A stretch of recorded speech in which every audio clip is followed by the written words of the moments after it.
시작하겠습니다. 아무래도 뭐 요새 핵심 주제는 최근에 북한의 태도 또 북미 6월 12일 정상회담 관련 얘기인데요. 그 전에 이것부터 좀 시작해보죠.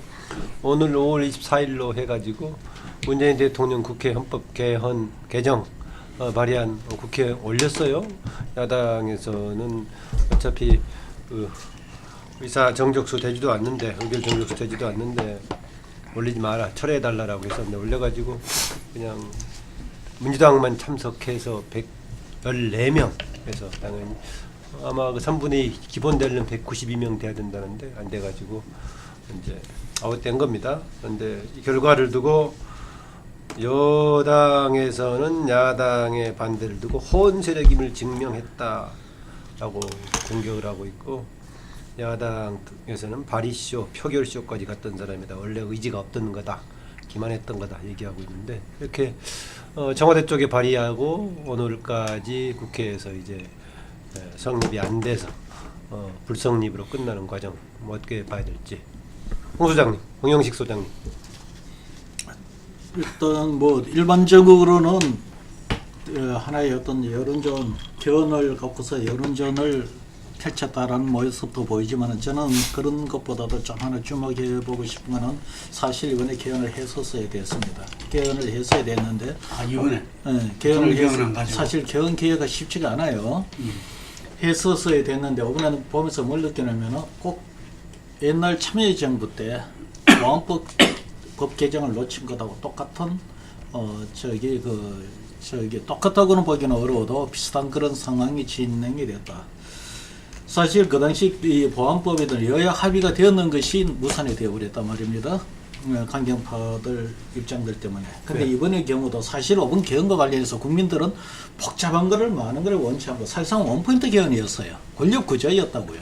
권력 구조였는데 너무 많은 거를 끼워 넣어버렸어요. 쟁점이 흐트러져 버렸어요. 개헌 구조만 놓고서 협상을 했다면 이번에 개헌을 할 수가 있었습니다. 예를 들어서 권력 구조 바꿀 의사가 있었어요?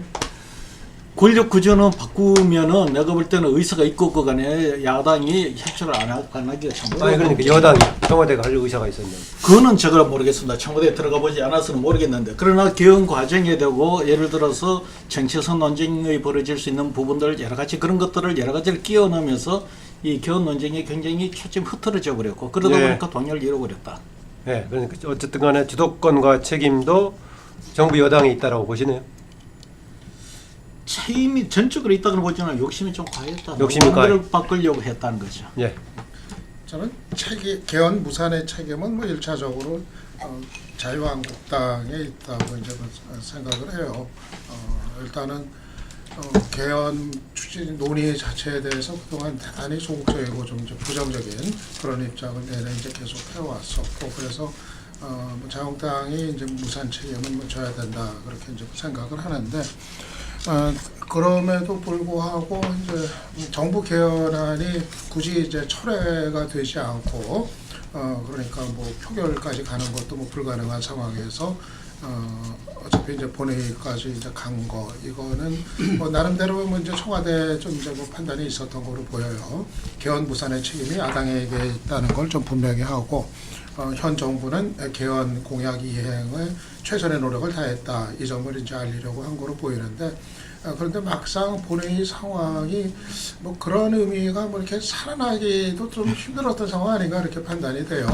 민주당만 이제 출석을 하고 다른 야당, 특히 뭐 예상됐던 그 야당 이외에 현 여권에 대해서 우호적이거나 또 개헌에 대해서 적극적이었던 평화당, 그리고 정의당까지도 이제 불참을 해가지고 모든 야당들이 뭐 이제 다 개헌 투표에 본회의 처리에 이제 반대를 하는 이런 입장을 보였기 때문에 사실 뭐 청와대가 좀 거두고자 했던 그런 효과도 뭐 별반 또 없었지 않았나 생각이 드는데, 아무튼 일단은 뭐 개헌의 동력은 뭐 상실이 일단은 된 상황 뭐 피할 수 없을 것 같고, 결국 21대 총선에서 재점화의 가능성은 한 번 열려 있지 않나 봐요.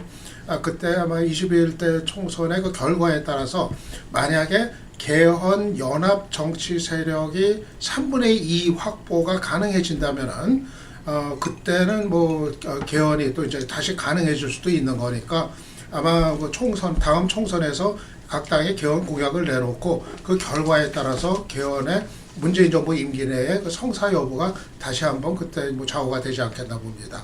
예. 그 개헌을 얘기하면은 과거에는 개헌하면은 개헌의 내용하고 똑같이 이해가 됐는데 현재는 개헌이란 말을 쓰고 있지만은 야당에서 얘기하고 있는 개헌의 내용하고 청와대에서 얘기하고 있던 개헌의 내용하고 내용이 다르거든요. 그래서 개헌이라는 절차 자체가 과연 목적인가, 어떤 걸 바꾸는 게 목적인가라고 봤을 때 그게 오히려 본말이 전도가 됐다는 느낌을 좀 받기도 합니다. 그동안에 진행되는 과정을 보면은. 저는 조금 더 깊숙하게 좀 봐야 된다. 이 정권이 과연 뭐 되지도 않을 부분을 가지고 밀어봤다가 안 되니까 적당히 포기한다. 그런 부분은 아니라고 봅니다. 정권 1년 차에 그렇다고 된다고 생각하고 밀은 것도 아니고요. 또 다른 목적과 이유가 있다고 보고 있습니다. 저는 현재 북한과 합의되는 내용을 국회 비준하자라는 내용하고도 관계가 있다고 봐요. 궁극적으로 이번에 안 되더라도 이번에 개헌에 넣어놓은 그런 정신들에다가, 정신이라고 표현하기 좀 기분이 나쁘네요. 그러니까 그런 어떤 색깔에다가 그 다음에 앞으로 북한과의 관계에서 자기들이 생각하는 기대치 로드맵이 있을 거 아니에요.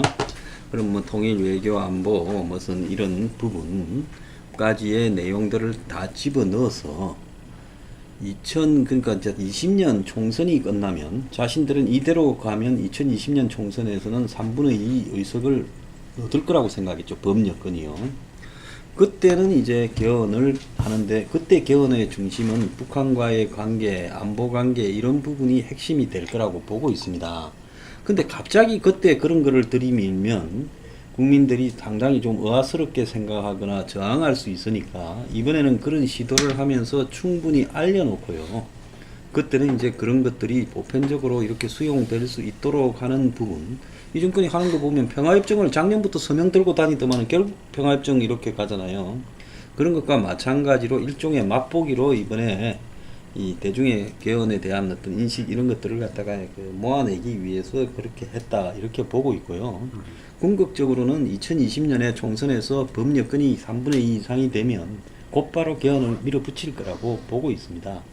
근데 그건 그때 가서 생각이고, 제가 볼 때는 3분의 2 이상 절대 안 될 거라고 보기 때문에 이제 물 건너갔다. 네, 김동대. 제가 볼 때는 이제 이 6월 지방선거와 동시 개헌, 이건 애초부터 좀 되게 어려웠다 이렇게 봅니다. 왜냐하면은 개헌에 어쨌든 간에 뭐니 해도 가장 핵심은 권력구조 개편인데, 이 부분에 대해서 현재 야당, 걔네 지난 촛불 이후에 이렇게 야당이 아니라 현재 야당하고 지금 여당이 개헌 논의가 되고 나서부터 권력 구조에 대해서는 미묘한 차이가 있었어요. 이전에 현재 야당은 그때 에서도 말하자면은 대통령 직선 총리 국회 선출, 이번에는 선출이 이제 추천도 이렇게 추천되기도 하고 했는데, 어쨌든 이것과 대통령 중임제 이렇게 나눠져 있었고, 현재 여당이 더불어민주당 같은 경우는 이 부분에 대해서 명확하게 제시를 안 했어요. 이게 권력 대통령제 중임제로 이렇게 제안에 대해서. 그러다가 이제 올 초부터 그게 나오기 시작했고 이랬는데, 그래서 기본적으로 어떤 국민적 요구와 시대적 상황에 따라서 이제 30년 헌법을 간다고 했을 때는 당연히 정치 세력의 어떤 대화 협상에 의해서 개헌안이 마련되고 개헌이 되셔야 되는데, 이게 어느 세력도 적극적이지 않았다. 저는 이 부분에서는 여당도 자유로울 수 없다고 봅니다. 그 책임에 대해서는. 예. 아마 다들 제가 만나본 여야 가릴 것 없이 6월 지방선거와 동시 개헌은 다들 회의적이었어요. 이게 회의적이었고, 그런 가운데에서 대통령이 개헌 발의한 부분에 대해서는 안 되는 줄 알면서도 왜 했을까? 나름대로 어떤 촛불 시민혁명에 의한 명분을 갖다가 대통령이 가져가려고 하는 거고, 이 정부 여당 세력이 가져가려고 하는 거 아니냐, 그 이상 이하는 현실적으로는 어렵지 않겠나, 이런 생각은 뭐 다들 들 수밖에 없었던 거, 그 수순대로 저는 됐다고 봅니다. 그것도 상당히 씁쓸해하죠. 그 부분들이. 마지막에서라도 정말 저는 그 대통령이 이렇게 그 야당뿐만 아니라 이렇게 그 일부 여당 세력 인사도 요구했던 그냥 과감하게 이게 안 되는 걸 안다면은 철회를 하는 게 오히려 더 이렇게 낫지 않나 이런 그 아쉬움이 있고요. 예. 어쨌든 앞으로의 그 개헌은 다들 이야기한 대로 이 다음 총선 이후에 그 이루어질 수밖에 없고 개헌안에 대해서는 아마 좀 더 안들은 이렇게 올 정기국회나 이럴 때 이제 나오겠지만 실질적인 개헌은 그때 어떤 정치 세력들 예를 들어 보면 저는 여당의 3분의 2만 있어야만 개헌된다고 생각은 안 합니다. 왜냐하면 개헌 연대 세력을 꾸려가지고 얼마든지 당은 다르더라도 할 수 있기 때문에 저는 개헌은 될 가능성은 그 이후에 될 가능성은 높다 이렇게 봅니다. 예. 그 개헌 관련해서는 오늘 바로 정세균 국회의장이 아직 살아있고 동력을 만들어야 된다라고 얘기를 하고 있는데 몇 분들은 이미 물 건너갔다 얘기는 지켜보기로 하고요. 우선은 그 마지막까지 청와대 안을 여당이 올렸던 것에 대해서는 저는 뭐 적절 잘했다고 봅니다. 제가 좀 진행자인데 개헌 관련 좀 한마디 하고 지나가려고요. 왜 그러냐면 3분의 2라는 것이 그냥 어떤 형식상의 기준의 의미뿐만이 아니라 3분의 2의 기준은 여러 세력들이 모두 상당히 합의하는 그런 정도 내용을 가지고 개헌안을 올린다는 취지가 있는 거 아니겠습니까? 그런데 절반 이상이 반대하고 있는데 밀어붙이는 심사는 뭔지 저는 비판 충분히 받을 만하다고 보고요. 그 다음에 지방선거 때 하기로 했던 것이 아마 더 들어보면 아실 겁니다만은 빨리 하자는 의미에서의 지방선거 때 날짜를 잡았던 것이 아니라 사실은 그 지난번 조기 대선 이전에 하자는 일부 의견이 있으니까 일단 선거 치르고 하자라고 약속하는 의미에서 지방선거 일정을 잡았다는 점을 좀 말씀드리고 싶고요. 그리고 여야 관계로 김동구 대표는 아까 얘기를 했었는데 사실은 현재의 여당, 그 당시에 야당일 때도 권력 구조에 대해 상당히 적극적인 개편 방향이 있었다라는 겁니다. 그 방향을 받아들여서 정세균 국회의장이 우윤군 사무총장 임명해서 개헌의 동력의 실무를 맡기려고 한 바도 있었고요. 그런데 언제부터 현 그 더불어민주당이 권력 구조에 대해서 입을 꾹 다물게 돼버렸느냐? 문재인 대통령의 대세가 등장하기 시작하면서 문재인 대통령 쪽에서는 권력 구조에 대해서 손을 안 대려고 하는 쪽이었어요. 그러면서부터 입을 꾹 다물었고 그런 가운데도 정세균 국회의장은 추진하려고 했습니다. 언제는 설문조사에서도 혼합형이 1등을 해서 40몇 % 나온 게 발표도 했었는데 아마 여당하고 관계가 복잡해지니까 그걸 싹 빼버리고 나오다 보니까 이제 역시 대통령제가 계속 가는 그런 경향이었는데요. 저는 그렇습니다. 그래서 기본권도 문제 제기했던 것도 저는 제가 90년대 말부터 봐왔었는데 기본권 문제를 개헌한 내용이 제기했던 사람은 적극적인 개헌안보다는 사실상은 권력구조 개편안에 대한 물타기로 주로 나왔던 취지가 굉장히 강합니다. 왜 그러냐? 헌법 조항에 어떤 기본권 관련 조항이 잘못 규정돼 있어가지고 기본권이 침해받고 있다면은 1차적인 개헌의 과제일 것인데 그런 것이 아닌 상황에서 그랬다는 지적하고 싶어서 이번에 권력구조하고 다른 이걸 제외한 정부 개헌 내용 적절했는가 조금 더 평가가 필요하다는 생각이 들어서 제 입장을 얘기했고요. 북미 정상회담 관련 얘기로 넘어가겠습니다.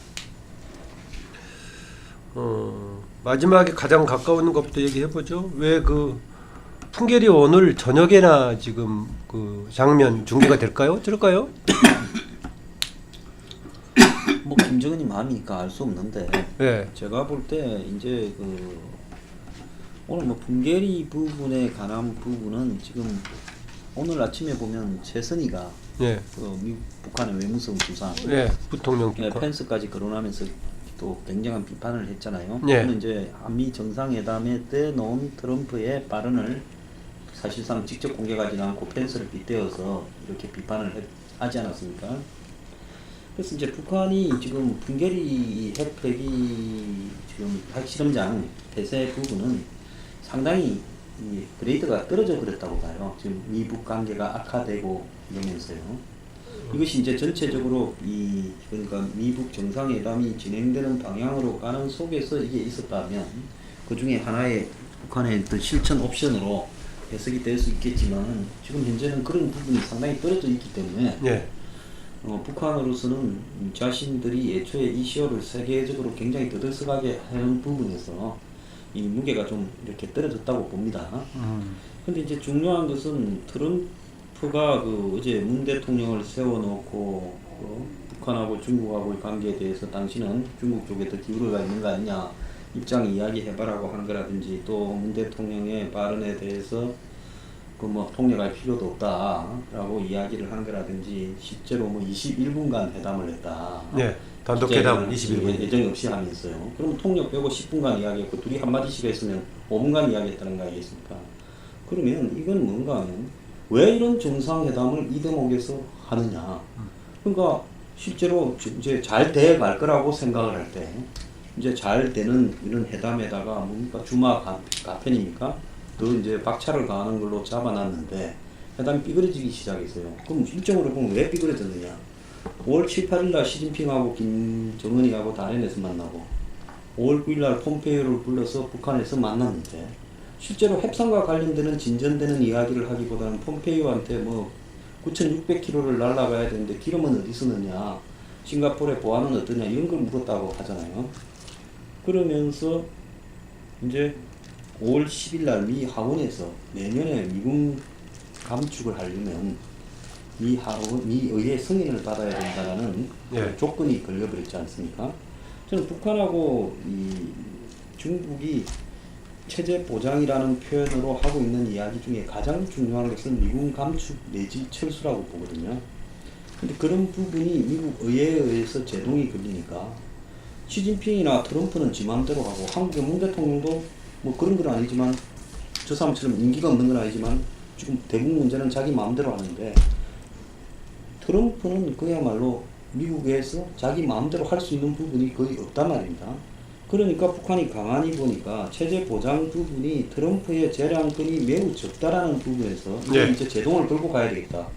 그래서 5월 16일 날 5월 13일 날 싱가포르에서 회담이 있었는데 북한 측이 안 나왔대요. 실무회담에. 그리고 5월 16일 날 김계관이가 북미회담 안 할 수도 있다고 들고 받으면서 지금 네. 사태가 이렇게 왔거든요. 그러면 여기에 대해서 미국의 체제 보장에 대한 안 부분을 미국이 북한의 국위에 들 만큼을 내지 못한다면 예. 제가 볼 때 이 회담이 안 될 가능성이 많고 저는 트럼프가 발빼기 수순으로 들어가서 예. 까딱 잘못하면 다 뒤집어 쓸 것 같으니까 한국의 문 대통령이든 시진핑한테 책임을 전가하고 발을 빼는 상황으로 갔다 이래 봅니다. 예, 뭐 종합적으로 최종 전망까지 같이 해줬는데요. 아까 제가 시작했던 건 일단 가시적인 조치로서 풍계리 실험장 지금 파기하는 것이 특별한 의미가 있느냐, 뭐 그 질문부터 시작을 했습니다. 그걸 이야기하려다 보니 또 딴 거 이야기를 하네. 당초 예상했던 효과가 좀 반감이 된 그런 분위기인 것 같아요.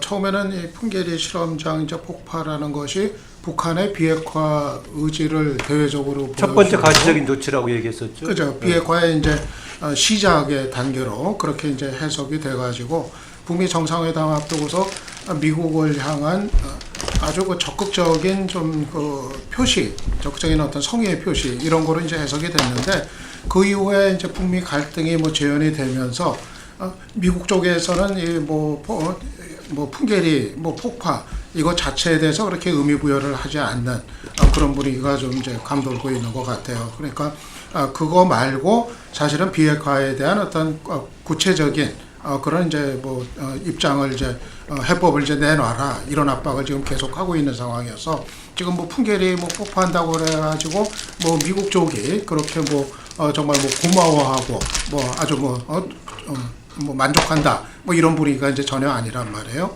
그래서 지금 상황을 보면은 좀 여러 가지 좀 충돌하는 그 방향들이 막 교차하고 있는 뭐 그런 이제 상황으로 복잡한 그런 상황으로 좀 읽혀져요.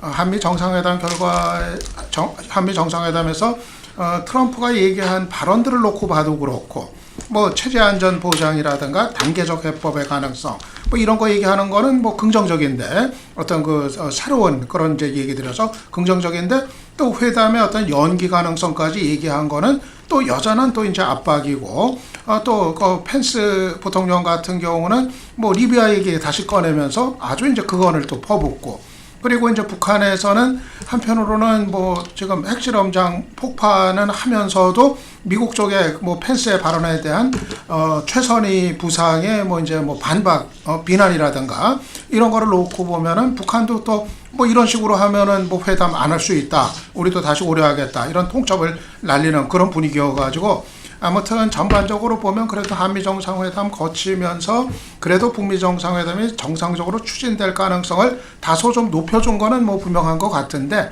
하지만 여전히 지금 그것과 또 역행을 하는 그런 변수들은 아직은 또 살아있는 거 가지고 뭐 이게 뭐 계속 진짜 회담이 열려나 보다 뭐 그런 것 같아요. 회담에 열리는 거 여부도 있지만은 4월 27일 날에 남북 정상회담이 있었을 때는 과거에 전례가 없던 방식으로 트럼프, 문재인, 김정은 세 사람에서 일거 여러 문제가 해결 가능한 것처럼 여러 가지 기대하는 사람도 있고 보도가 됐었는데 그런 방식은 이미 어려워졌다고 봐야겠죠. 어떻습니까? 원론적으로 이 공동의 목표, 전략적 목표를 제시하는 선이었죠. 그 당시에는. 예. 이제는 그것을 실질적으로 협상을 통해서 구체화 실천에 당하는 지금 과정이다 보니 이제 이런 문제가 발생을 하는 겁니다. 뭐 명백하지 않습니까? 한쪽은 체제 보장을 요구하는 거고 한쪽은 비핵화를 실질적인 비핵화를 요구를 하는 건데 이제 이게 지금까지 외교 협상 과정에서 보기 힘들었던 이 전략에 부대끼는 것 같습니다. 사실 세계 무대에서 트럼프식 적의 협상이라 외교 전략을 처음 보는다고 저거 보는 거고요. 사실 북한의 저 벼랑 끝 전략 한두 번 보는 것도 아닙니다. 그런데 제가 보건데 이것이 쉽게 이것이 결렬되기는 쉽지 않을 것이라고 첫째가 저는 봅니다. 진행은 될 거다. 예, 예. 그 이유가 뭐가면은 지금 북한이 이미 봉쇄가 되고 지금 EU 국제 정세가 돌아가는 상황에서 더 이상 지속적으로 현재의 봉쇄를 유지를 하면서 체제가 유지되기가 쉽지 않다는 면이 하나가 있고 두 번째는 지금까지 북한이 써왔던 벼랑끝 전략이라든가 그런 외교 전술이 어느 정도 먹혀왔어요. 그런데 사실 트럼프한테는 사실 쉽지가 않습니다. 그러다 보니 북한이 여기에 대고 팔을 깨기가 쉽지가 않다는 겁니다. 그리고 중요한 것은 중국은 이미 세계 자본주의 체제에 편입되어 있기 때문에 경제가 편입되어 있는 상태에서 중국도 지금 훈수는 또 쓸 수 있을지 몰라도 보호막이 될 수가 없는 지금 큰 틀 내에는 그건 큰 틀이라고 보는 거예요. 단지 이제 우리가 처음 보는 트럼프식의 외교 전략과 이게 벼랑끝 지금 북한 외교 전략이 막 부딪히면서 이제 협상을 해가는 것을 보니 참 해석하기가 쉽지 않은 그런 면이 있지 않나 나는 이렇게 봅니다. 예, 홍 수장께서는 뭐 세 가지가 엮여져 있기 때문에 상당히 북한은 지금 왔던 방향으로 4월 말 이후에 그 방향으로 갈 수밖에 없다. 북한은 다른 변화하지 않으면 안 되는 국면이고 트럼프의 또 상대가 그렇고 중국도 독자적인 영향력만 가지고 북한과 한 팀이 돼서 하기는 한계가 있다. 이런 지적이네요. 황 수장은 동의하실 것 같은데. 저는 그래 봅니다. 트럼프를 한국에 옛날에는 그렇게 트럼프를 욕하던 한국의 좌파들이 트럼프를 요즘 좋게 평하고요. 또 보수에서는 트럼프가 뭔 짓을 하든 트럼프가 다 거대한 전략이 있어서 북한을 지금 협상으로 끌어들였다가 막판에 깬 다음에 이제 북한을 갖다 폭격을 하려는데 이거 황당한 소리를 하고 있어요. 그래서 오른쪽에 나서는 북한 폭격론이나 왼쪽에서 나서서 하는 북한이 마치 비핵화가 되어서 평화체제가 구축될 것이 전 두 개 다 환상이라고 보고 있습니다.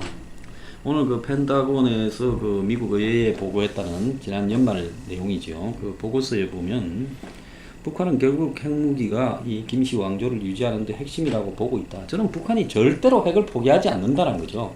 그냥 다들 속아서 일부러 알면서도 속아서 핵을 포기한 것처럼 만들고 지쳐서 결국 북한은 잠재적인 핵 보유 국가로 가는 부분에서 패기쇼를 좀 해서 미국의 표도 좀 얻고 이렇게 해달라는 부분인데요. 네. 그래서 이 부분에서 북한하고 중국이 저는 완전히 일치되어 있고 저는 배후가 중국이라고 봅니다. 북한이 경제적으로요 최근에 회복이 좀 됐어요. 중국이 사실상 북중 국경에 대한 제재를 무력화시키고 줄 거 주고 받을 거 받고 다 하고 있어요. 그런 대신에 이제 시진핑에게 김정은이 아주 시키는 대로 언론에서 다 하겠다라는 충성맹세를 하는 조건이죠. 그렇기 때문에 중국이 마치 뭐 북한 문제에 소외되거나 차이나 패싱이다. 저는 전부 거짓이라고 보고 트럼프가 옳게 본 것은 시진핑이 만나고 분명히 김정은이 태도가 변했다라는 건 맞는 것 같아요. 근데 트럼프라는 사람은 내부적으로 지금 정치적으로 온갖 위기에 놓여 있고 또 공화당의 주류가 아니다 보니까 주류 정치인이 아니잖아요. 이단하고 아웃사이더지 않습니까?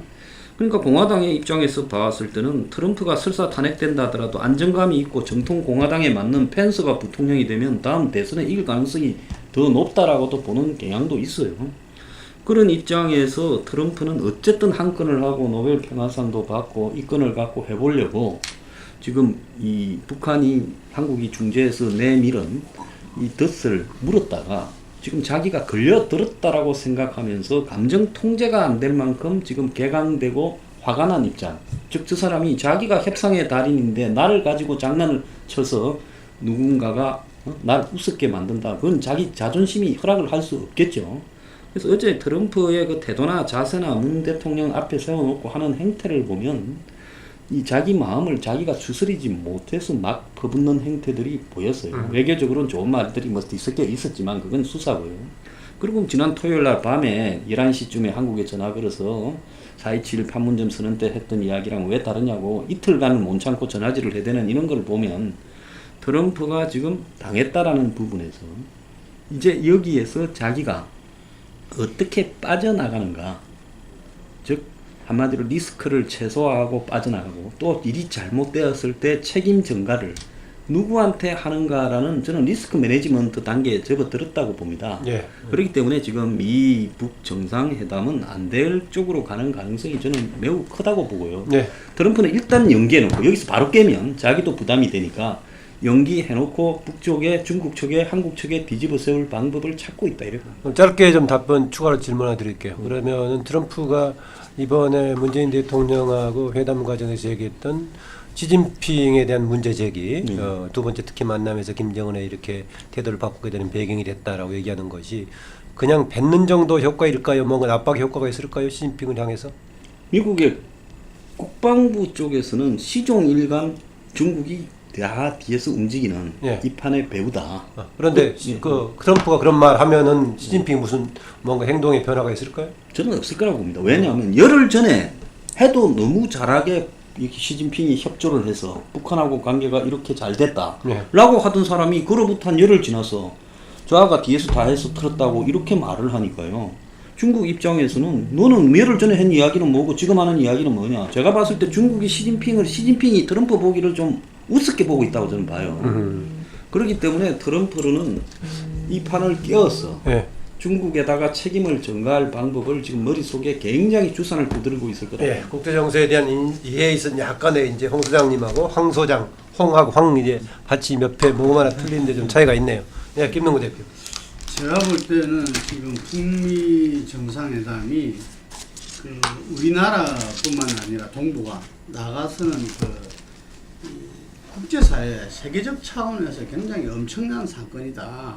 그리고 그 계기가 될 거다 이렇게 봅니다. 될 거다. 예. 그렇기 때문에 그 진통 과정은 저는 이거는 통과 당연하다. 예. 거래다. 예. 이거는 그래서 북한이 거기에 대해서 아까 그 벼랑끝 전술 그전에 보여왔던 모습을 계속 보이고 있다는데 본인들이 할 수 있는 게 그런 거잖아요. 할 수 있는 게. 그래서 그런 모습을 보였고 미국도 미국대로 볼턴이다, 펜스다, 초강경파들이 있는 거고 그 사람들은 그 사람대로 발언을 하고 뭐 이러는데 제가 볼 때는 어쨌든 지금 이걸 미국 쪽에서 주도한 사람은 폼페이오 전 CIA 와신 국무장관이 중심이 돼서 하고 있고 그렇습니까? 예, 제가 볼 땐 그렇다는 거예요. 그리고 그게 앤드루 킴이 실무를 갖다가 총괄하지 않나 이런 생각이 들어요. 그렇기 네. 때문에 거기에서는 아주 친밀하게 하나하나를 갖다 해나가고 있고 그 전 과정을 갖다가 우리와 한국과 그리고 북한과 교류하면서 하고 있다. 예. 저는 그렇게 봐집니다. 이게 그래서 치밀하게 하고 있다는 점 중간에 하나 질문 드릴게요. 그러면은 이번에 5개 기자단 참관하는 기자단 관련해 가지고 한국 기자단에 대해서 18일부터 어제까지 그렇게 어제 아침까지 그렇게 접수도 안 했던 거 전략적으로 무슨 북한의 행보에 도움이 됐던 전략이라고 보십니까? 그 지혜롭지 못하다 보는 거죠. 저는 예, 예. 오히려 저는 나가서 치밀하게 잘하고 이번에 있다면서요 아까. 치밀하게 나누고 있다. 예, 예. 나누고 있다. 이게 그 처음에 그 판문점에서 이야기할 때 이번에 풍미 핵실험장 폐기할 때 예. 전문가도 부른다 했잖아요. 네. 전문가 기자들을 부른다 했는데 전문가는 그다음 쏙 뺐어요. 그리고 한국은 그 뭐야 우리나라 기자들은 그 이 무슨 공군 훈련하고 뭐 이런 것들을 해가지고 뭐 애를 태우다가 뒤에 이렇게 했는데 그런 것들은 어떤 지혜롭지 못하다고 저는 보는 거고. 예.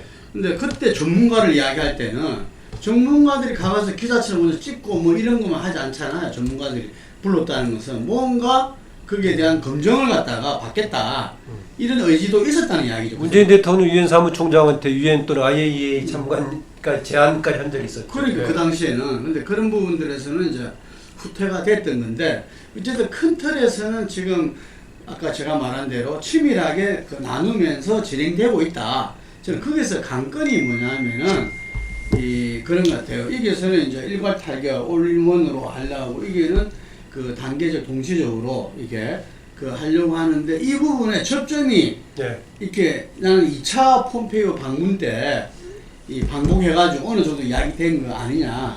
그래서 새로운 제안과 만족할 만한 협의라고 했잖아요. 예. 있었다고.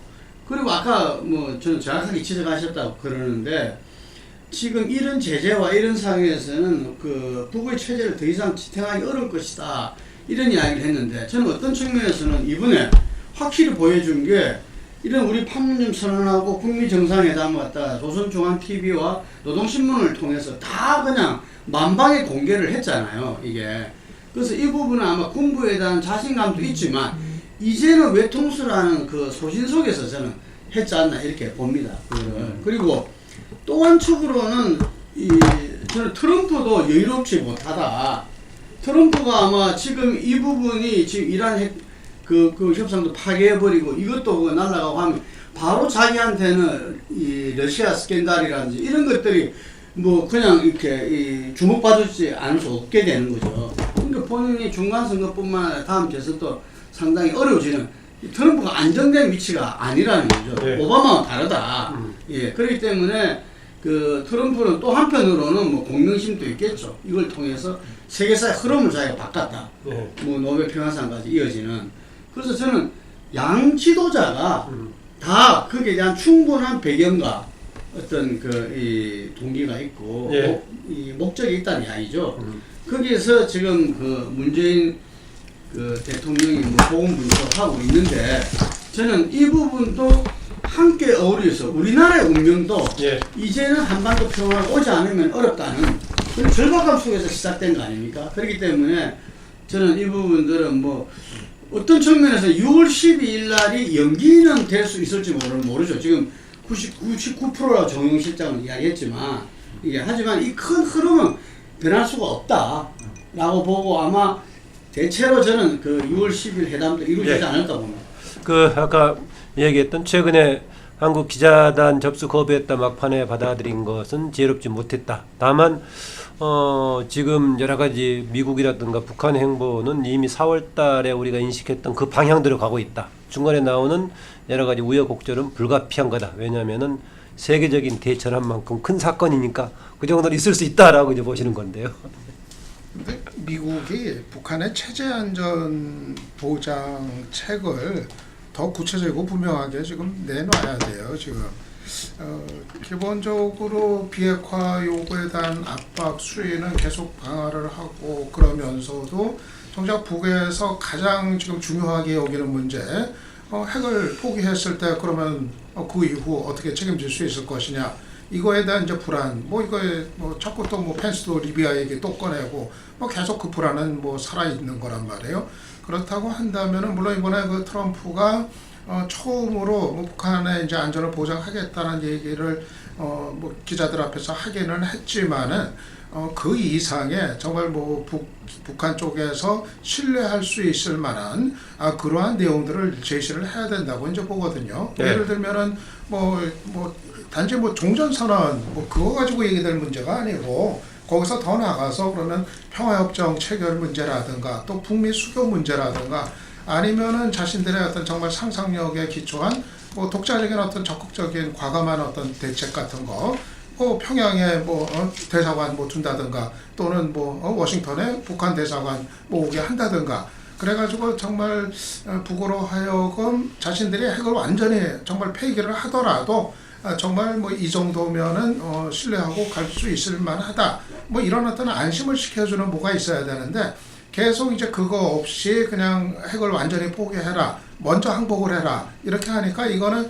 마치 뭐 미국이 지금 이제 승전국의 어떤 그 행세를 하는 이런 모습으로 비춰지거든요. 그러니까 미국은 승전국이고 북한은 패전국처럼 이렇게 지금 이제 몰아가고 있으니까 자꾸 사실은 이게 좀 충분히 풀릴 수 있는 상황이었는데 계속 갈등이 빚어지고 지금 복잡해지는 게 저는 거기서 기인하는 바가 대단히 이제 크다고 봅니다. 그래서 사실은 문재인 대통령이 이번에 미국 가가지고 중재자로서 그 부분이 좀 얘기가 좀 상세하게 좀 됐어야 되는데 근데 이게 보니까 트럼프 대통령이 뭐 문 대통령 얘기를 별로 뭐 그렇게 듣고 싶어 하지 않는 것 같아요. 말은 뭐 전화 통화로 충분히 해서 그렇다고 하지만 뭐 21분 동안 뭐 무슨 얘기 했겠어요. 그리고 뭐 자꾸 뭐 그러니까 기본적으로 한미 정상회담도 트럼프가 북한을 향해서 기자들 앞에서 공개적으로 자기 메시지를 전하는 그런 이제 장이었고 사실 뭐 문 대통령의 중재자 역할을 뭐 이번에는 별로 그렇게 뭐 무게를 실어주지 않는 그런 분위기였던 것 같아요. 네, 황 소장 손들었습니다. 우리가 그냥 용어하고 그것이 실제로 옳은가 하는 것을 한번 볼 필요가 있는데요. 북한의 체제 보장이라는데 북한을 핵이 안 가졌다 하더라도 북한은 중국의 영향력을 받는 중국의 나발이다. 이까지는 서로 다 인정을 하고 있어요. 미국과 중국이 G2가요. 그런데 미국이 북한이 핵이 없다고 해서 침략을 하거나 미국이 아닌 제3국이 북한을 침략을 할 가능성이 있습니까? 없지요. 자본주의에 편입도 안 돼서 저거가 독재에서 잘 지키면 되는 거예요.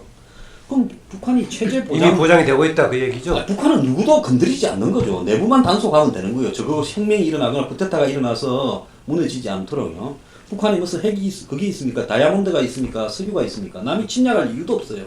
그 2,800만 명의 저렇게 썩어가는 국가를 그걸 먹어서 뒤에 다스릴 사람도 없어요. 그래서 가만히 놔둬도 누구 쳐들어갈 사람도 없다는 겁니다.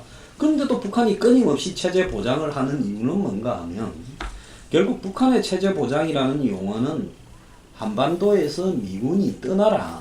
미국이 한반도에서 손을 빼라는 것이 북한의 체제 보장이에요. 그래서 그 협상을 우리나라 보수 우파에서 체제 체인지를 얘기하는 사람들도 있는데 상당히 책임 있는 야당에서도 우리나라에서 무슨 북한의 체제를 레짐 체인지를 한다고 해서 그것이 북한에 영향력을 미칠 만큼 지금 북한에 간첩도 하나 없는데 휴먼트도 그게 무슨 영향이 있습니까? 그냥 헛소리 하는 거죠. 그래서 그런 관점에서 보자면 결국은 북한의 체제 보장이라는 것은 한반도에서 미국이 손을 떼고 나가라는 이야기. 자유한국당이 헛소리하고 있는 거네요. 그러니까. 체제 보장의 기본적인 다른 이름은 제가 볼 때는 미군 철수라고 미군 봅니다. 철수. 철수가 아니면 상당한 양의 감축, 즉 한 3, 4천 명만 빼놓고는 다 나가라는 거죠. 한 예단 정도에. 그런데 지금 김정은이하고 시진핑이가 이게 북한이 안 나서더라도 평화협정이 되면 자 한번 보십시오. 종전선언하면 유엔사령부 해체돼야 됩니다. 그리고 평화협정이 되면 한미연합사 해체돼야 돼요. 그러지 않습니까?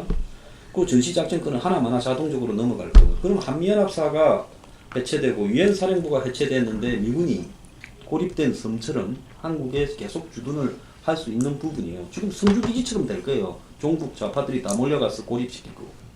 여기서 이제 하고 싶은 이야기는 결국은 북한이 이 결말은 돈도 제가 봤을 때 북한이 그렇게 급하다고는 안 봐요. 중국이 안 망할 정도는 당분간 돼준다고 봅니다. 그리고 북한은 시간이 자기들 편이라고 생각할 거예요. 왜? 트럼프는 점점 임기가 이렇게 중간 선거가 다가오고 임기가 가고 또 탄핵에 흔들리고 하는 위기가 있을 거고 자기들은 그러지 않잖아요. 근데 북한이 지금까지도 성공을 했죠. 왜? 북한이 5, 6월쯤 되면 굉장히 어려워질 거라 했는데 지금 북한에 대한 제재 압박이 유지되고 있다 하지만 중국에서부터 흐지부지 돼 있고 별 다들 의욕도 없는 상황이고 미국하고 중국하고 점검 회의도 안 한다잖아요. 9월달 이후에. 그리고 꼭 중국이 또 도와주고 있고 이렇게 되다 보니까 김정은은 한 위기를 넘긴 거예요. 여기서부터 또 새로 위기가 조성되더라도 또 몇 달 걸리는 거예요. 그러면 킬링 타임 하는 부분에서 또 점점 더 네. ICBM이나 핵 기술은 완성화돼 갈 거고요. 그런데 여기서 핵심은 뭔가 하면 미군 철수가 가능할 것인가, 북미 수교가 가능할 것인가에 대해서 북한에서 지금 고민이 생긴 겁니다. 자, 2019년 국방수권 예산에다가 의회가 그걸 통과시켰는데 이제는 그게 미군 철수 부분이 의회를 통과할 가능성이 없어요. 그 2019년에 안 되는 거예요. 올해 안에 종전선언을 하고 평화협정을 맺더라도 내년에 저걸 쫓아내는 게 불가능하단 말입니다. 거기에다가 한 가지 더 붙은 게 뭔가 하면 미국하고 북한하고 수교하려면 의회에서 상원에서 3분의 2 이상이 동의해야 돼요. 그것도 어려워요. 그러니까 북한이 크게 실익이 없는 부분에서 우리가 서두르지 말자라는 단계로 접어들었다고 봅니다. 그 황 소장은 지금 정영 실장이 얘기했던 99.9에서 0.01이 일어날 가능성이 훨씬 더 크다고 좀 보는 쪽 아니겠어요? 안 일어나 6.12 북미 정상회담이 성사가 안 될 가능성이 크다. 안 될 가능성이 60%라고. 아, 그러면 나머지 될 가능성이 이제 김동 대표는 무조건 된다라고 보는 쪽 아닙니까? 된다고 보는 쪽들의 경우는 어느 정도 내용까지 합의에 이룰 수 있을지. 예컨대 이번에 그 한미 정상회담에서는 문재인 대통령은 이제 공개적으로 기자들 앞에서 얘기할 때 종전 65년에 끌어왔던 휴전을 종전 이번에 해야 된다는 얘기도 하고 북미 수교까지 꺼내기도 했었는데 그런 얘기가 트럼프의 얘기에 접수가 될지 모르겠는데 어느 정도 내용까지 타협 가능하다고 보세요? 저는 유 박사님이 이야기한 부분에 있어가지고 지금 미국이 그 북에 대한 체제 보장에 대해서 좀 더 나가야 된다 진도가 이런 이야기를 했는데 저는 지금 현재의 이 정상회담을 앞둔 이 갈등들 어떤 말하면은 그 회담 자체가 개최될 건가의 그 부분에서 불안감 이런 부분들이 오히려 극적 효과를 나타내기 위한 그 장치들 아닌가. 그 저는 상당히 이번 정상회담에서는 좀 파격적인 합의가 나올 수 있겠다. 예를 들면 북으로서는 최소한 그 ICBM이라든지 그 발사대 뭐 이런 부분들에 대한 어떤 이 말하자면 IAEA를 넘어서 미국이 직접 그 부분들에 대해서 사찰을 하고 뭐 국외 이전 뭐 이런 부분까지도 지금 그 제가 아까 이야기한 일괄적 타결과 단계적 동시적인 접점이 바로 거기에 있다는 거죠. 좀 단계를 두더라도 일단 확실하게 미국민들한테 안전을 보장할 수 있는 부분들이 제거. 일단 이 부분부터 보여라는 이야기인 거고 그랬을 때 그 부분에서 미국이 북한의 체제 보장에 확실히 보여줄 수 있는 예를 들면은 뭐 저는 평화협정을 넘어서서 북미 휴교까지 그걸 언제로 한다고 이야기한다면은 뭐 대표비를 언제 네. 그걸 한다는 이 정도까지는 그 나오지 않을까 생각이 듭니다. 네. 그리고 이 대목에서 한 가지 이야기하시면 지금 황 소장께서 이야기한 그 북의 체제 보장이 결국 미군 철수다. 저는 이 부분이 상당히 중요한 문제인 것 같아요. 이게 과연 그 북의 그 김정은 체제가 본인들이 체제 보장의 결국 목표는 미군 철수인가?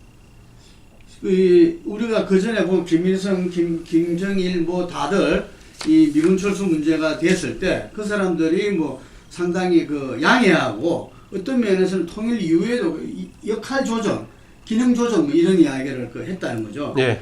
그 어쨌든 저는 그 부분에서 북이 북미 수교 다음에는 미국과의 관계를 베트남이 지금 미국과의 관계에서 미국을 굉장히 최대한 활용하고 있잖아요. 자기 나라의 그 부분에 나는 그 마찬가지로 북한도 될 가능성이 높다. 그렇기 때문에 미군 철수를 체제 보장으로 바로 직결시키는 것은 이제는 조금 변해야 되지 않나 봅니다. 네, 오늘 보니까 4인 4색 같은데요. 아까 그 홍 소장께서는 지금 경로라든가 강도는 다르지만은 지금 방향이 6.12 방향 여러 가지 합의를 이끄는 쪽으로 가는 쪽으로 지금 판단하고 계시죠? 예, 저도 그렇게 봅니다. 그렇게 보고 이 12일 날 북미 정상회담이 열리느냐 안 열리느냐 이 논쟁 자체도 내가 볼 때는 양진영의 전략적인 시각에서 지금 논쟁이 벌어진다 이렇게 보여지고요. 예. 이제 북한은 이제 뭐 상징적으로 표현하면 체제 보장이지만 실은 제가 볼 때는 경제 사정이 그렇게 녹록지 않다고 봐요. 체제 보장이 되고 북미 수교까지 이루어진 상태에서 일정 부분 개방되는 상태에서 현재의 북한 체제 그 경제 시스템으로 국가가 존속하기에는 내부 반발이 너무 커질 수가 있습니다. 개방 개혁 쪽으로 간다. 예. 그러면은 그것에 대한 그 2,800만이나 되는 그 인구를 어느 정도 기대 수준을 충족을 시켜주려고 하면은 이번 이 협상을 통해서 경제적 지원까지 확실하게 조금 끌어내야 되는 입장이란 말입니다. 근데 그거를 이야기하기에는 사실은 너무 뭐라고 해야 되나, 이 중요한 이야기에서 돈 문제를 이야기한다는 게 좀 그렇죠. 그러다 보니까 그걸 직접적으로 표현을 못하는 것 같고 그런 것을 간접적으로 표현을 하는 게 아닌가 하는 생각이 들고요. 그리고 지금 미국 쪽에서도 이 핵 체제 보장이 된 상태에서 핵을 비핵화가 이루어졌다 그러면 사실 북한이 지금까지 왔는 그거로 봐서 믿기가 어렵단 말입니다. 확실하게 이루어지지 않는 상태에서 경제적 지원을 해준다는 것도 미국은 리스크가 있는 거고요. 네. 그리고 지금 우리 남한도 보면은 이 비핵화까지는 좋지만 체제 인정에 대해서는 보수 진영은 또 강력하게 한단 말입니다. 강론에 들어가면 세 진영 내에서 세 국가가 모두가 다 지금 아직 완벽한 지금 합의점을 지금 이거 맞추지를 못하고 있는 게 아닌가. 여기에 더불어서 지금 전략적 그 기삼을 하면서 그걸 조율을 하고 있는 단계로 저는 아직 보고 싶습니다.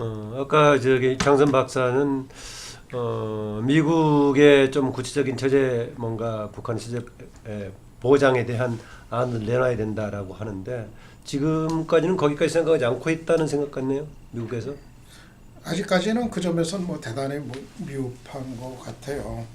그 부분에 관해서 물론 뭐 물밑에서 뭐 그거에 관한 의견 교환들이 뭐 입장이 좀 주고받아졌을 가능성도 뭐 있기는 하지만은 근데 지금 전반적인 뭐 정황 봐가지고는 뭐 미국 쪽에서 얼마만큼 적극적인 뭐 안을 내놓은 것이 있을까 좀 대단히 좀 회의적. 그 점에서는 미국의 접근하고 북한의 접근하고 충돌해 왔다고 볼 수 있겠죠. 미국은 비핵화를 먼저 얘기하는 것이고 그렇죠. 북한은 체제 보장을 기본적으로 먼저 지금 하니까. 이제 그래서 문제가 꼬이고 있는 거죠. 그러니까 미국이 북한의 완전한 핵폐기 이거를 요구를 하면은 그에 상응해서 동시에 그러면 체제 안전 보장에 관한 확고한 어떤 대책 방안 이런 거를 함께 제시해 줘야 바로 그 트럼프도 얘기하는 일괄 타결이 바로 그럴 때 가능한 거거든요.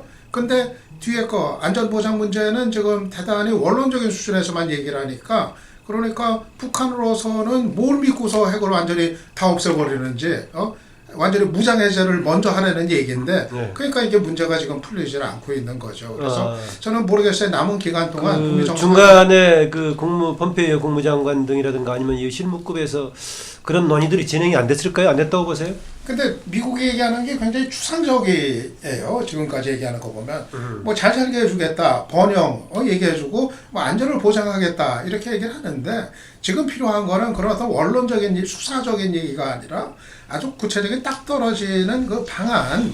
예를 들면은 뭐 종전선언 이후에 뭐 그런 뭐 평화협정 언제까지 뭐 체결한다라든가. 아니 그리고 북미 수교는 그러면 언제까지 뭐 한다. 동시에 예를 들어서 무슨 북한이 뭐 핵을 언제 어느 일정으로 언제까지 폐기하면은 그 날짜 언제에 맞춰 가지고 북미 수교 뭐 하겠다. 뭐라든가. 그리고 뭐 대사관 외교 관계 어떻게 뭐 한다든가. 그거는 한미 수교 그 정도가 이제 나와야 된다는 북미 거죠. 정상회담 이후에 나올 이야기인 거고요. 사실 그 조건을 만들기 위해서 지금 새싸움을 하면서 판을 깨겠다는 거지 협박을 하고 있는 이런 상황이 아닌가 봐요. 어디 지금 그것까지 먼저 이야기를 한번 합의를 할 수 있을까요? 그러니까 핵폐기 일정이 나오려면은 그 일정도 같이 나와야 이게 서로 합해져서 일괄 타결이 가능하다는 거죠. 그 전에 그 트럼프 당선 여부에 관해서 소수설을 주장했던 황장수 소장이 나중에 마쳤기 때문에 오늘 보니까 네 분의 스펙트럼에 좀 차이가 있는데 시간이 지나면서 어느 분의 조금 현실 진단과 전망이 좀 근접했는가 좀 두고 보기로 하겠습니다. 이거 하나 있습니다. 혹시요, 제가 아까 얘기 드렸던 것 중에 하나가 한때 적극적으로 뭔가 기대를 했을 때는 한반도에서 남북미가 동시에 뭔가 이후에 행보를 하는 것처럼 보였는데 이게 제대로 진행이 안 된다면 아니면 어느 정도 된다고 하더라도 남북 간의 관계가 진행되는 것하고 비핵화를 중심으로 미국을 중심으로 한 세계 틀이 움직이는 것은 조금 같이 갈까요? 저는 별도 갈 소리도 있어 보이는데 어떻습니까? 저는 이게 그 무슨 거대한 세계사의 전환이다라고 보는 것도 말도 안 되고요. 예. 그야말로 이해관계자들 김농구 대표를 보고 얘기하세요. 이해관계자들의 그냥 이해 상충에 의한 격잡행위가 들통이 나고 있다. 이렇게 들통이 나고 보고 있다. 있습니다. 그럼 그래서 이런 말도 남북관계에서 하고 그렇다. 있어요. 문재인, 시진핑, 김정은이 한 침대에서 뒹굴고 있다. 이런 말까지도 하는 사람이 있어요. 침대가 크네요. 예. 네, 그래서 어제 시진핑이가 방송에서 한번 트럼프가 시위해 버리게. 한 말 중에 시진핑 만나고 난 뒤에 김정은이 저렇게 바뀌는데 문재인 대통령 생각은 나하고 다를 수가 있으니 언론에 한번 이야기해봐라. 이 말이 뭔 말이겠어요? 이 부분에 대해서 그건 당신이 저쪽하고 생각이 비슷하지 않느냐라는 이야기를 우회적으로 한 거라고 봅니다. 그래서 이 문제에서 보면요. 얼마 전까지 이 보수 진영에서 네. 트럼프가 다 뜻이 있었어. 북한을 협상에 끌어내가. 꼼짝달싹 못하게 해가지고 결국 북한이 그걸 수용하지 못하면 폭격을 하기 위해서 이런다가 주설이었어요. 그런데 날짜가 또 발표가 되니까 뭐로 또 바뀌는가 하면 트럼프가 북한을 친미국가한다. 베트남처럼 또 이런 헛소리를 해요. 그런 사람 어떤 사람들 주로 그런 얘기하죠? 대부분 그래요. 저만 또 보수에서 소수를 썼습니다. 트럼프가 이거는 말렸다가 좀 있다가 정신 차리고 또 화닥지를 내면서 문재인한테 책임 전가를 할 거다. 그 이야기를 제가 했죠. 네. 그 옛날 내가 트럼프 된다니까 MBN하고 TV조선에서 저를 조롱합디다 앵커가. 네. 어떤 앵커 있어요? 아, 그 뭐 앵커까지 이야기하면 또 앵커 하시는데 근데 나중에 창피해가 얼굴을 못 보잖아요. 그래서 항상 말은 신중하게 해야 된다 이래 보는데 지금 이 판이 제가 볼 때 2년 반까지의 기간까지는 한국이 설득하는 데 성공했다 봐요. 미국하고 사이에서. 그리고 이제 단계적 보상을 조금은 해주는 것까지도 그 단계적 보상이 이제 돈이 안 드는 뭐 종전선언이나 평화협정까지도 실제로 미국에서 상당히 물었다 봐요. 그런데 이제 미국에서 굉장히 트럼프하고 폼페이오도 트럼프 똘마니가 완전히 돼가 이성을 잃었다고 봅니다. 근데 미국이라는 나라가 알다시피 대통령하고 국무장관이 둘이 마음대로 하는 게 차이가 아니에요. 많이 나면 아까 폼페이오 상당히 주도하고 있다고 김동대 대표. 주도하고 있지. 그런데 트럼프 시키는 대로만 하고 있어요. 그래서 대북 강경론자에서 대북 최고의 협상론자가 됐죠. 그런데 미국이라는 나라가 볼턴이 자기 마음대로 개길 권리가 있고 또 요즘 보면 매티스 장관은 아무 말도 안 하잖아요. 너가 잘 한번 해봐라. 이러다가 깨져갖고 그 다음에 이제 난 또 오겠지. 이런 입장이고. 그 다음 펜스는 펜스대로 아주 시니컬하게 한 번씩 들고 받고 있어요. 그래서 이게 지금 가장 핵심은 북한이 한 6개월 안에 진짜 핵무기를 미국이 그런 이야기를 했다는 이야기가 있습니다. 5개씩 덜 내라 한 달에. 그래서 6개월 안에 한 20개 정도 드러내면 우리 이건 그대로 다 믿고 가줄게. 나중에 뭐 짱 받거나 뭐 이거는 나중에 이야기고요. 그 다음에 이제 풍계리하고 핵 드러내고 그 다음에 뭐 ICBM 폭파하고 북한의 핵시설 폭파하고 막 사찰 검증을 한 6개월 안에 하고 이게 미국이 제일 원하는 거죠. 그런 다음에는 북한이 숨겨놔도 상관없다는 것도 사실 배후에 깔려있죠. 그런데 북한 입장에서 미국이 원하는 그 속도에 따라갔을 때 우리가 얻을 수 있는 것은 뭔가? 확실하게 미군 철수가 되는가? 확실하게 또 경제적 지원 보장이 누가 책임지고 누구 돈으로 어떻게 낼 건가? 이런 부분들을 또 챙기고 싶을 건데 여기서 이제 대략은 러프하게 그렇게 합의를 해놓고 디테일에 들어가니까 네. 완전히 생각이 달랐다는 걸 깨닫기 시작한 거죠. 쌍방이에요. 남북미 이렇게 섞여서 들어가는데 제가 조금 구분해서 하자고 했던 것이 이후에 지금 남북관계 진전에 관해서 조금 좁혀서 어떻게 볼 수가 있겠느냐. 같이 뭐 맞물려 있는 부분이 있긴 하지만은 경우에 따라서는 그냥 남북관계는 경우에 따라서 지금 별한 국면이 될 수 있지 않느냐. 문재인 정부의 경우에 특히. 그런데 어떻습니까? 장선 박사 문자하고 있네. 김동구 대표. 예, 제가 볼 때는 어쨌든 간에 그 작년에 어떤 전쟁 남북관계입니다. 예. 위기론을 평창 동계올림픽을 통해서 평화 모드로 반전시키면서 문재인 대통령이 이 누구도 이렇게 인정하지 않았고 주목하지 않았던 어떤 한반도 운전자론을 갖다가 그 이렇게 마음껏 운전자, 주전자, 운전자. 마음껏 펼쳤죠. 예. 그런데 지금 상당히 뭐 마음껏 운전했어요? 이렇게 그 미국과 북한을 태우고 했는데 그 뭐 뜨거웠잖아요 당시에.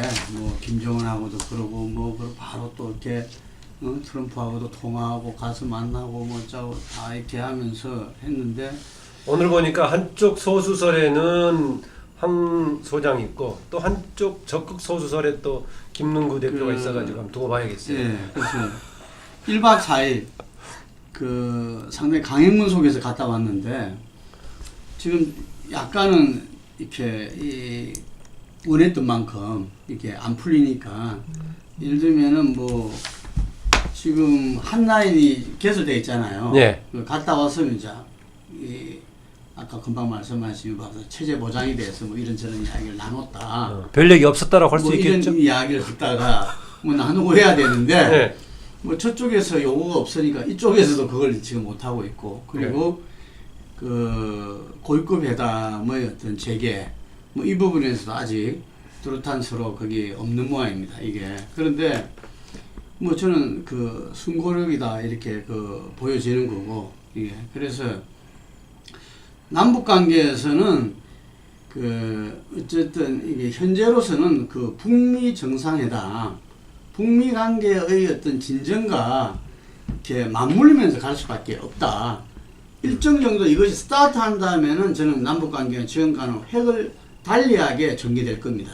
이게 경협이라든지 이런 것들이 북미 정상회담 때 기본적인 합의가 김능구 이루어지면 대표는 지금 당연 잘 될 걸로 보고 있기 때문에 맞물려 가도 당연히 잘 되는 거죠, 그러니까. 예, 그런데 혹시 삐걱거리면 우리가 거기까지는 같이 삐걱거린가요? 우리도 같이? 그렇죠. 그러니까 지금 그리고 거기까지는 지금도 우리도 상당히 숨고르게 하면서 서로 간에 이렇게 이 신중하게 갈 수밖에 없다. 이렇게 6월 12일의 어떤 그런 성과가 있기 전까지는. 예. 예, 거기서 우리는 어쨌든 지속적으로 그 양쪽에 황장수 소장의 스타일의 진단에 대해서 어떻게 생각하세요? 왜 쌈 붙이고 그래요? 아니 제가 아까 예. 이야기했잖아요. 그 체제 보장이 바로 미군 철수다. 저는 그거 동의하지 않는다. 그거는 이제는 그 달리 봐야지. 만약에 체제 보장을 미군 철수로 본다면은 저는 이거는 뭐 이 일련의 과정이 아까 말한 대로 트럼프가 이제 오히려 꿈을 깼다. 그래서 이건 아니다 이렇게 보는 그 시각과 마찬가지잖아요. 저는 네. 그게 굉장히 큰 차이다 이거죠. 그게. 그러니까 이외 남북 관계에 있어서는 기존에 해왔던 금강산 관광이라든가 개성공단 차원이 아니라 문재인 대통령이 얘기하는 무슨 뭐 한반도 경제구상 이런 단계까지 갈 수 있을까요? 저기 우리 정부가 이 미국과의 관계에서 이게 잘 풀려나가는 그런 큰 틀이 유지가 되면 당연히 그렇게 가겠지만 예. 이제 그렇지 않는 경우가 문제가 되지 예. 않겠습니까? 남북 관계에 대해서 그 이전에 내가 많이 했던 이야기가 우리나라 이야기 지금 남북 그 관계를 정권별로 유심해 보면은 보수와 진보 간에 서로 역할이 있는 거다. 보수만 남북 문제 해결을 할 수 있고 진보만 남북 문제 해결을 할 수 있는 상황이 아니다. 대체적으로 진보 진영은 남북 관계와의 대탕크 쪽의 역할이었고 아마도 내가 볼 때는 북한은 보수 정권이 들어섰을 때 도장짓기를 원할 거다. 사실 그런 의미에서 박근혜 정권 때 또는 보수 정권 때 그런 정도로까지 진행이 됐어야 됐는데 내가 그런 차원으로 진행되는 과정에서 큰 여기 뭐 금강산 총격 사건이나 천안함 사건도 있지만 나는 그보다 더 거슬러 올라가고 남북 관계에 대고 적극적으로 진행되는 과정에서 큰 실기를 했는 게 노무현 정부 등장하면서 남북 관계를 최근 못 풀었던 게 더 큰 문제라고 봅니다. 결국은 이것이 이 협상이라 큰 틀에 이게 이루어지자면은 현 정부는 독자적으로 남북 문제를 뭐 비핵화나 체제안제 이런 거는 해갈 수 없는 거고. 지금까지 우리 역사에서 이루어졌던 그 진보 정권이라고 하는 정권들의 남북 관계 화해 대탕트 정도를만 준비해가는 네. 그런 관계로 계속되면서 남한 내에서 그 문제를 놓고서 찬반이 계속 지속적으로 이어지는 그런 과정이 이어지지 않겠나 그렇게 보는 거예요. 네. 어차피 이번 지방선거 국면에 조금 논의가 될 수도 있을 것 같긴 한데 그런 문제는 남남 갈등 문제 등 포함해서요.